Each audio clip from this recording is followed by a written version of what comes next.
Viewers আসসালামু আলাইকুম। সবাই কেমন আছেন? আমরাও ভালো আছি। শবনম ডেইলি ব্লগ থেকে চলে এসেছি নতুন আরেকটি ভিডিও নিয়ে। সুজি দিয়ে রসমালাই বানাবো, তাই প্রথমে একটি বাটিতে সুজি ঢেলে নিচ্ছি। আমি 1.5 কাপ সুজি নিয়েছি, আপনারা আপনাদের পরিমাণ মতো সুজি নেবেন। চিনি দিয়ে দিচ্ছি, আমি 1 কাপ চিনি নিয়েছি, আপনারা আপনাদের মিষ্টি অনুযায়ী চিনিটা নেবেন। লবণ দিয়ে দিচ্ছি, ডিম দিয়ে দিচ্ছি।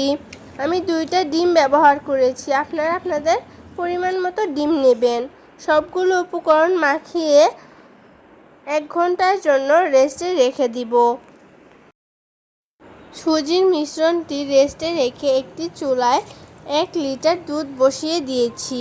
আপনারা আপনাদের পরিমাণ মতো নেবেন আর একটু জাল করে নেবেন।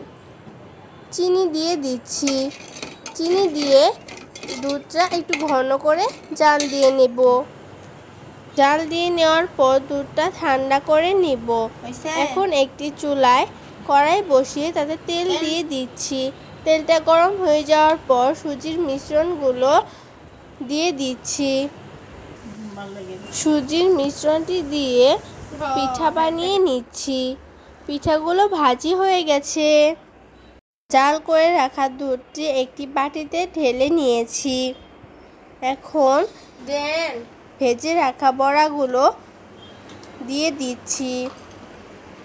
আপনারা যদি সকালে ভেজান তাহলে দুপুরে খেতে পারবেন, আর যদি দুপুরে ভেজান তাহলে রাত্রে খেতে পারবেন, আর রাত্রে ভেজালে তারপরের দিন সকালে খেতে পারবেন। আমি সারা রাত ভিজিয়ে রেখেছিলাম, সকালে উঠে দেখি ভিজে একদম রসমালাই হয়ে গেছে। এভাবে কে কে রসমালাই বানিয়ে খেয়েছেন কমেন্ট করে জানাবেন, আমার তো অনেক পছন্দ। আপনাদের একটু আমি কেটে দেখিয়ে দিচ্ছি, দেখুন কতটা নরম হয়েছে।